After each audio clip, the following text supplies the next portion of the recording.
है कि सोमवार की अगर प्रदोष पड़ती है, बहुत ध्यान से सुनना महाराज, सोमवार की प्रदोष पड़ती है तो शंकर भगवान कैलाश पर निवास करते हैं। मंगलवार की प्रदोष पड़ती है तो शिव काशी में निवास करते हैं। बुधवार की प्रदोष पड़ती है तो शिव रजत भवन में निवास करते हैं। गुरुवार की प्रदोष पड़ती है तो शिव गंगा के स्थल पर निवास करते हैं।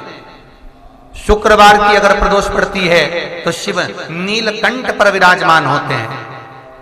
शनिवार की अगर प्रदोष पड़ती है तो शिव शमी के वृक्ष के नीचे रहते हैं। और रविवार की जब प्रदोष पड़ती है तो शिव बेलपत्र के पेड़ के नीचे निवास करते हैं। महाराज ये एकादशी शंकर से कह रही है कि आपका स्थान ये नहीं कि आप कैलाश पर मिले, उस बार को, उस तिथि के दिन, उस अनुकूल।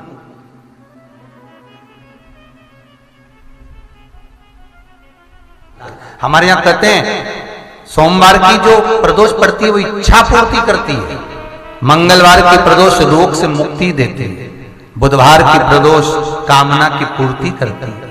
गुरुवार की प्रदोष शत्रुओं का नाश करती है। शुक्रवार की प्रदोष सुख और शांति देती है।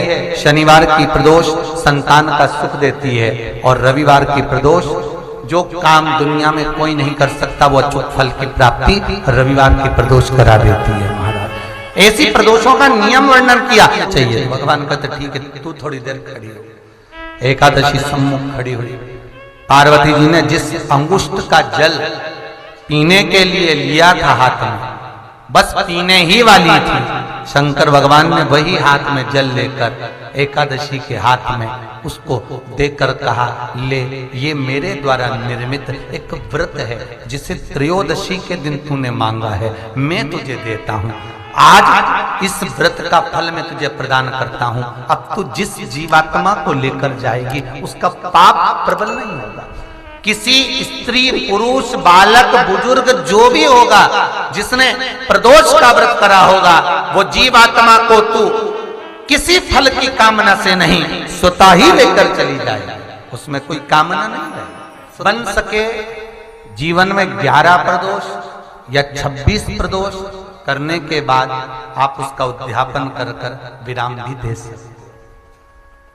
पर जीवन में एक बार प्रदोष का व्रत मौका मिले, जिस कामना से जिस दिन का भाव आपके मन में आए कि मुझे रोग से मुक्ति पाना है तो ये प्रदोष मुझे करना है, मैं रोग मुक्ति के लिए, हम जो भी आपके मन में आ रहा है, संतान प्राप्ति के लिए शनिचरी प्रदोष, आप उसका स्मरण करें।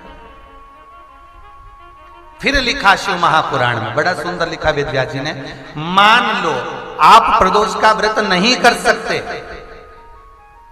आप अगर व्रत नहीं कर सकते तो प्रदोष के दिन, प्रदोष काल में शाम का समय सूर्यास्त का कुछ पल, कुछ घड़ी के पहले से लेकर बाद तक का प्रदोष काल के अंतर्गत आप शंकर जी के मंदिर में जाकर 1 लोटा पानी, 5 बेलपत्र भी अगर समर्पित करते हैं तो संपूर्ण प्रदोष का फल आपके भाग्य में प्रबल हो जाए। शिव महापुराण में इस